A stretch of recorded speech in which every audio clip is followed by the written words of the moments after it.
نہیں ہے تو حضرت عمر کے پاس یہ اختیار ہو سکتا ہے؟ قاری خلیل الرحمان صاحب کا میں دیکھ رہا تھا کلپ، گول ٹی وی میں بڑے دھڑلے کے ساتھ کہہ رہے تھے کہ نبی صلی اللہ علیہ وسلم کے دور میں ایک مجلس کی 3 طلاقیں ایک سمجھی جاتی تھیں۔ ایک تو افسوس اس پر ہوتا ہے کہ حدیث کا ترجمہ غلط۔ میرا دل چاہ رہا تھا کاش میں بیٹھا ہوا ہوتا اسی وقت روک لیتا کہ قاری صاحب اللہ کا نام لو، خدا سے ڈرو۔ طلاق کے مسائل کا مطلب یہ ہے کہ حلال کو حرام کر دینا، حلال کو حرام اور حرام کو حلال اس جرت سے کیا جا رہا ہے، لاکھوں لوگوں کے سامنے حدیث کا ترجمہ 100% غلط کیا جا رہا ہے، اور لوگ بیٹھے ہوئے ہیں، لوگوں کو تھوڑی قرآن و حدیث کا پتہ ہے، اور اپنی تحقیق کو کیا کہا جا رہا ہے؟ قرآن و حدیث۔ تم ابو حنیفہ کے اندھے مقلد ہو، ہم کس کو فالو کرتے ہیں؟ قرآن و حدیث کو۔ یہ قرآن و حدیث ہے آپ کے پاس کہ آپ حدیث کا ترجمہ غلط کر رہے ہو۔ یہ کون سی حدیث میں لکھا ہے کہ نبی کے دور میں ایک مجلس کی 3 طلاق ایک سمجھی جاتی تھی؟ یہ کہاں لکھا ہوا ہے؟ یہ ایک مجلس کا لفظ آپ نے کہاں سے ایڈ کر دیا؟ حدیث میں یہ ہے کہ نبی کے دور میں 3 طلاقیں ایک سمجھی جاتی تھی، اس میں کوئی ایک مجلس یا الگ الگ مجلس کی قید نہیں ہے۔ اور اس کا مطلب ابو داؤد کی دوسری حدیث میں اسی حدیث کے راوی عبداللہ بن عباس بیان کرتے ہیں کہ زمانے جاہلیت میں ایک مجلس ہو، ایک سے زیادہ مجلس ہو، علی الاطلاق 3 طلاقیں ایک۔ کیا مطلب؟ جتنی بھی مرد طلاقیں دیتا تھا اس کو رجوع کا حق حاصل ہوتا تھا۔ اس حکم کو اسلام نے منسوخ کیا، اور وہ منسوخ کی دلیل قرآن کی آیت ہے الطلاق مرتان فامساک بمعروف او تسریح باحسان۔ طلاقیں 2 مرتبہ ہیں، اس کے بعد رکھنا ہے یا چھوڑنا ہے۔ فإن طلقها، اگر تیسری دے دی، فلا تحل له من بعد، تو تیسری کے بعد بیوی حلال نہیں ہے، چاہے وہ فوراً دی ہو یا بعد میں دی ہو۔ قرآن نے یہ فرق نہیں کیا، اسی مجلس میں دی ہو یا اگلے سال دی ہو، کوئی فرق نہیں کیا قرآن نے۔ اس آیت سے یہ حکم کیا ہو گیا تھا؟ منسوخ۔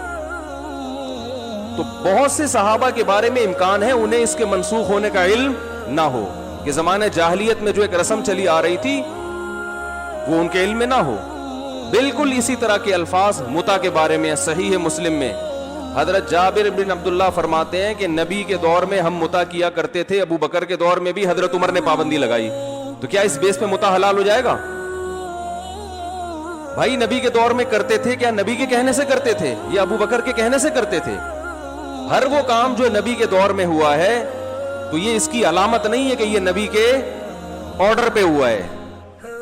شیعہ یہی دلیل پیش کرتے ہیں متع کے جائز ہونے کی کہ اس پہ تو عمر نے پابندی لگائی ہے۔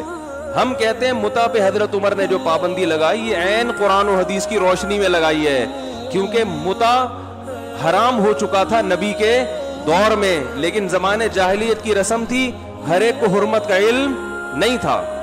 تو اسی طرح نبی کے دور میں اگر 3 طلاقیں ایک سمجھی جاتی تھی تو ایک مجلس کی نہیں، ایک مجلس ہو یا ایک سے زیادہ۔ حضرت عمر نے جو 3 کو 3 قرار دیا کوئی نیا حکم نہیں تھا، یہ وہی حکم تھا جو قرآن میں نازل ہوا ہے۔ اور اس کی سب سے بڑی دلیل کہ ایک صحابی نے بھی اس پر اعتراض نہیں کیا، کسی ایک نے بھی۔ تو اس سے صاف پتہ چلتا ہے کہ حضرت عمر کا یہ حکم اپنی طرف سے خود ساختہ نہیں تھا۔ اور قاری خلیل صاحب نے ایک اور خیانت کی ہے۔ ایک خیانت تو کیا کی؟ صحیح مسلم کی حدیث کا ترجمہ 100% غلط کی، اپنی طرف سے ایڈ کیا کہ نبی کے دور میں ایک مجلس کی 3 طلاقیں ایک ہوتی تھی۔ یہ ترجمہ کہاں سے لائے آپ؟ دوسری خیانت یہ کی کہ حضرت عمر کو موت سے پہلے ندامت ہوئی تھی کہ میں نے جو 3 طلاقوں کو 3 قرار دے دیا، مجھ سے یہ غلطی ہوئی ہے، یہاں بھی گڑبڑ کی ہے۔ حضرت عمر کو جو ندامت والی حدیث ہے اس میں ایسے کوئی الفاظ نہیں ہے کہ میں نے 3 طلاقوں کو جو 3 قرار دیا تو مجھ سے کیا ہوئی ہے؟ غلطی۔ وہ حدیث کا ترجمہ قاری خلیل صاحب لفظ بلفظ پڑھ کے سنا دیں، دودھ کا دودھ پانی کا پانی ہو جائے گا۔ اس لیے ہم کہتے ہیں بھائی جان قرآن و حدیث کے نام پہ آپ نے اندھی تقلید تو کرنی ہی ہے۔ ابو حنیفہ کی نہیں کرو گے تو یا تو کسی انجینئر کی کرو گے یا کسی پروفیسر کی کرو گے یا قاری خلیل صاحب کی کرو گے۔ نہیں یاری بات میرا خیال ہے سمجھ میں۔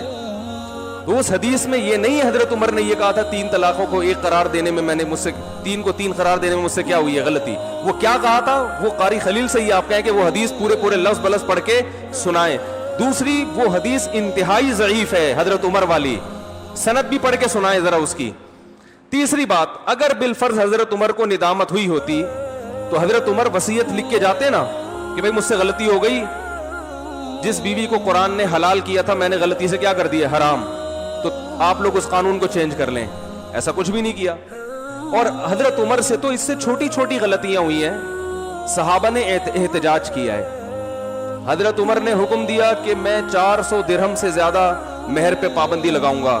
ایک عورت کھڑی ہو گئی کہ ہم یہ پابندی قبول نہیں کرتے, کیونکہ قرآن و سنت میں ایسی کوئی پابندی نہیں ہے. اور بھی مثالیں ملتی ہیں. یہ کیسی بات ہے کہ ایک صحابی بیوی کو 3 طلاقیں دے رہے ہیں, قرآن و سنت کے مطابق تو وہ ایک ہو رہی ہے, بیوی نکاح سے نکلی نہیں ہے, اور اس عورت کے لیے کسی اور سے نکاح کیا ہے, حرام ہے. حضرت عمر نے پابندی لگا دی, جس پہ حلال تھی اس پہ حرام کر دیا, جس پہ حرام تھی اس پہ حلال. تو صحابہ حضرت عمر سے اتنا اتفاق ہے اپنی بیویاں بھی تبدیل کرنے کے لیے راضی ہو گئے.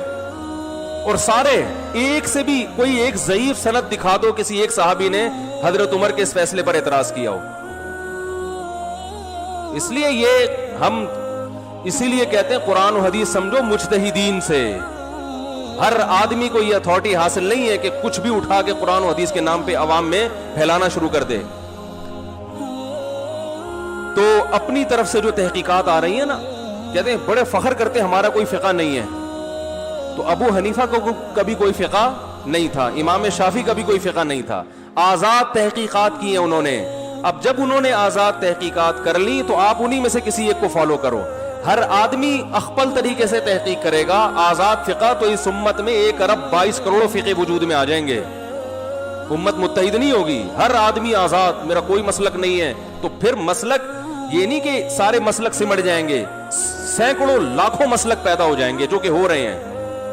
تو اس لیے فرقہ پرستی ختم کرنے کے نام پہ فرقہ پرستی طبیعت کے ساتھ پھیلائی جا رہی ہے. تو ایک اہل حدیث سے اس بارے میں میری بات ہوئی یہی طلاق کے مسئلے میں. میں نے کہا قرآن میں کہاں لکھا ہے ایک مجلس کی 3 طلاقیں ہوتی ہیں, ایک ہوتی ہیں. انہوں نے کہا قرآن کو نبی نے زیادہ سمجھا یا آپ نے. میں نے کہا اچھا, نبی کی حدیث کو صحابہ نے زیادہ سمجھا یا آپ نے. کسی ایک صحابی کا ایک فتویٰ دکھا دو کہ 3 طلاقوں کو ایک کہا ہو کسی ایک صحابی نے. تو یہ سب ہوائی باتیں.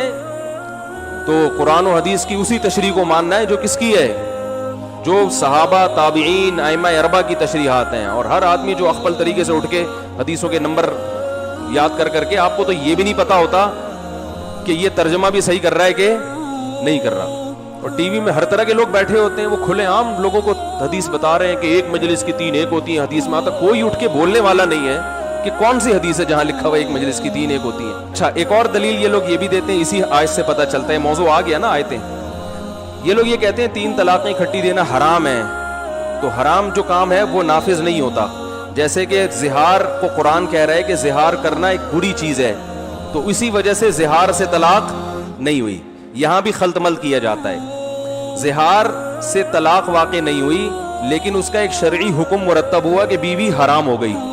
جب تک کفارہ ادا نہیں کرو گے بیوی کیا رہے گی, حرام. پتہ چلا ایک چیز ناجائز ہوتی ہے, ناجائز ہونے کے باوجود اس کا شرعی حکم اس پر مرتب ہوتا ہے, وہ کلعدم نہیں ہوتی. تو 3 طلاقیں اکٹھی دینا بھی ناجائز ہے, لیکن اس کا جو شرعی حکم ہے وہ اس پر مرتب ہوگا.